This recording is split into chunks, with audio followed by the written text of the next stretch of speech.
Well guys, welcome to Abisko National Park here in Sweden. Now don't worry, this channel is not going to become a photography only channel, but as some of you may know, I am a landscape photographer by trade, ex-sports photographer, and so I thought I would just throw in the odd Photo Fridays again on this channel, documenting some of my outings with the camera.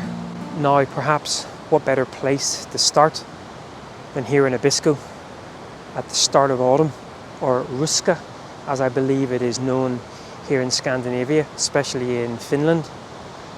Now I'm not sure whether the vlog of us travelling here in the van has gone live yet, but yesterday we hiked up one of the hills here behind us, beautiful hike, and the autumn colours really did look like they were starting to take hold. And on the way up I popped my head into this little area here and thought, you know what, that may make quite a nice image. Now if you do a quick Google search for Abisko landscape photography, no doubt the canyon behind me will feature quite prominently in that, especially if you type in autumn and Abisko. So I kind of wanted to make an image with a little bit of a nod to the surroundings that I'm in, and approaching the scene behind me here, it looked like it had all of the elements. It obviously has the canyon, the water flowing. It has the lovely sort of dark, foreboding nature of those canyon walls, and then the backdrop of a beautiful mixture of autumn colours, the ambers, the yellows and the reds. But actually when it came to making the image, a little bit more complicated than perhaps first meets the eye. I first approached the scene in a 4:3 aspect ratio, including all of the elements, and with the naked eye it looked like that would be the image, maybe with a few tweaks with the composition. The addition of a polarizer and a 2-stop ND filter to slightly smooth out that water. But actually when I looked at it on the back of the camera, the foreground really just did not work for me. The real sort of bright highlights of the rapids, and then that dark sort of patch of the water, further enhanced by use of the polarizer to remove those reflections. So at that point I started to look at different aspect ratios.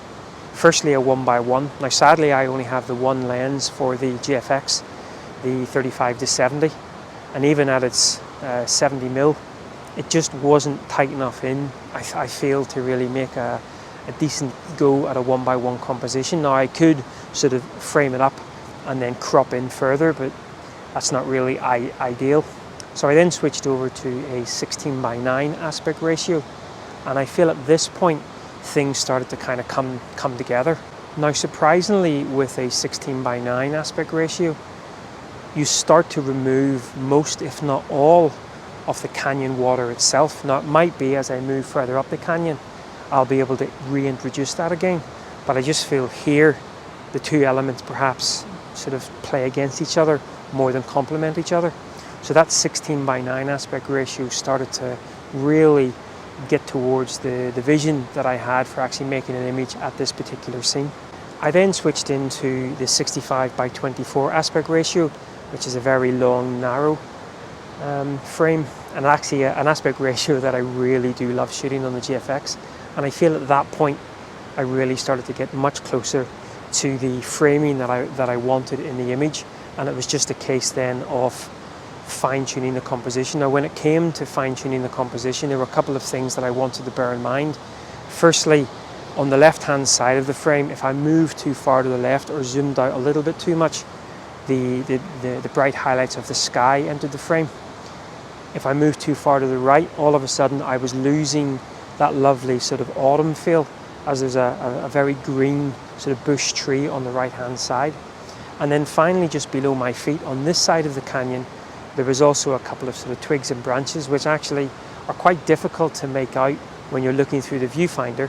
So it's always worthwhile just checking, doing a bit of edge patrol around the edges of the frame to make sure that there's nothing poking in.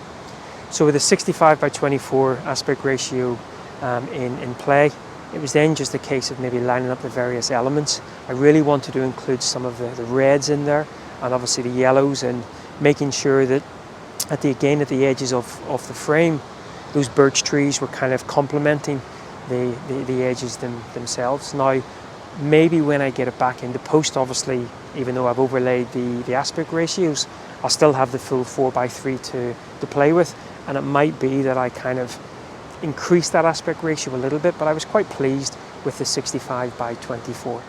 So I'll go ahead and put this final image up from this location, and then we'll wander on up the canyon and see whether we can make another frame. But Abisko National Park is rather beautiful.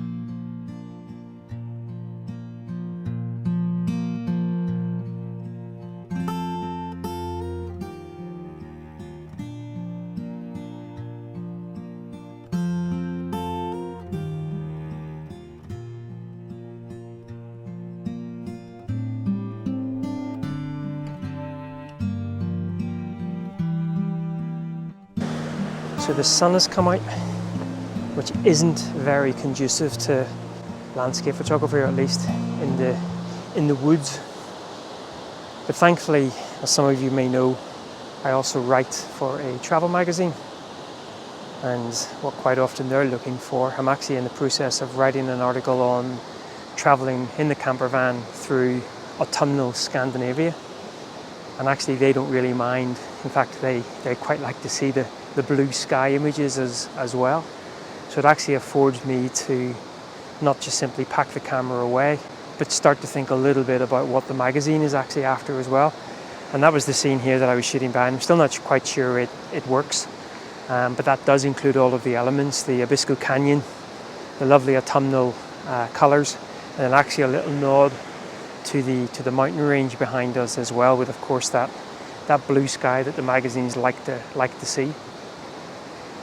Not particularly my favourite type of imagery, but it certainly keeps me making images even when the conditions aren't exactly ideal. But I'll put this image up now and we'll wander on through the canyon.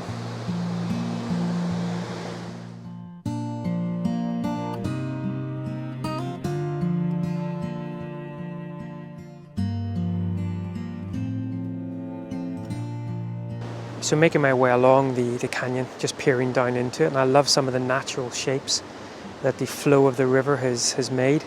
And I'm assuming in the higher, whenever the water's higher, say from the snow melt, the water probably comes up even where I'm standing.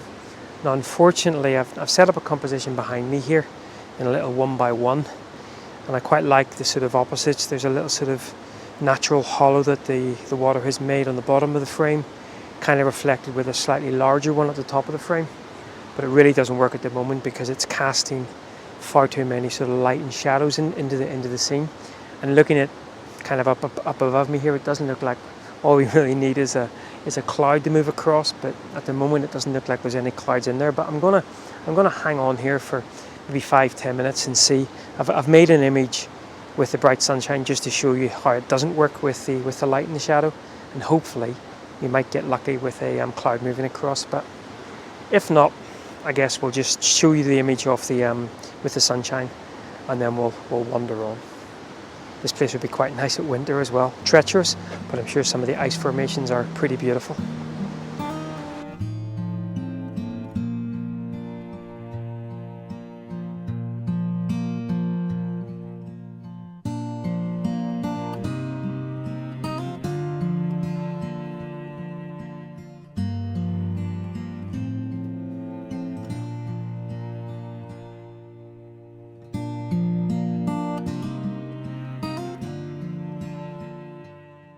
So another one of those scenes that really needs that sun to disappear in behind a cloud.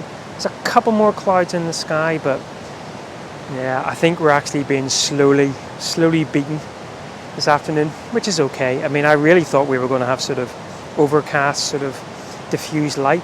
Wasn't expecting this sunshine. Certainly not what the weather forecast predicted. But you know, you have to take what you're given, especially when you're on the road. And it's still such a beautiful, beautiful place to have a bit of a wander. But as I say, got a scene set up here. It's another 16:9 format. Just making sure that I can remove the sky from the frame. And it's kind of this time it is including the element of the flowing water, the canyon walls, and then hopefully a little bit of a path of those trees down into the back of the frame. But let's wait and see whether the sun disappears, eh?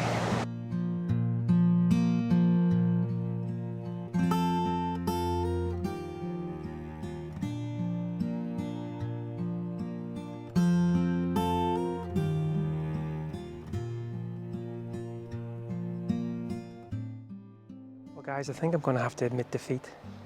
Even though we have a little bit more cloud in the area now, the sun just keeps on sort of just breaking through and staying out for a good 15-20 minutes at a time, so it's almost making it completely impossible to make any further images. But as I said, even the scenes that I shot or that I wanted to shoot in more ideal conditions, I think maybe one or two of those may work to complement my travel writing, which of course is a bonus in itself. But Abisko National Park is absolutely beautiful. Now we are probably going to be leaving Abisko today and driving a little bit further south and a little bit more inland towards Finland, and hopefully into more ruska, more autumn colours. Got a couple of national parks to visit in Finland. Maybe even go see some bears, but I guess you'll see that on our travel channel. And of course, if you're not into photography, then just skip on. Try to keep these photography focused videos to a Friday, hence Photo Fridays. But yeah, this is beautiful, and it's, as I always maintain, even in suboptimal conditions for landscape photography, getting out with a camera is always good for the soul. Right, well I think that's the train. I think it's time for a coffee. Maybe go take Nicola a cup of tea. She says she's in the hostel working at the moment, so. Well guys, thanks as always for following along. I'll put a couple of links down below. I do publish a sometimes monthly photography magazine, which sort of goes into a little bit more detail about my own journey here on the road as a landscape photographer. And also a good way to support us if you wanted to. I'll put a little link down to some prints, and hopefully throughout our travels in the Nordics over these last couple of months, I'll maybe be able to add a couple of extra prints to that by the end of the year. But for now, as I said, thanks for watching. Take care, and until next time, bye-bye.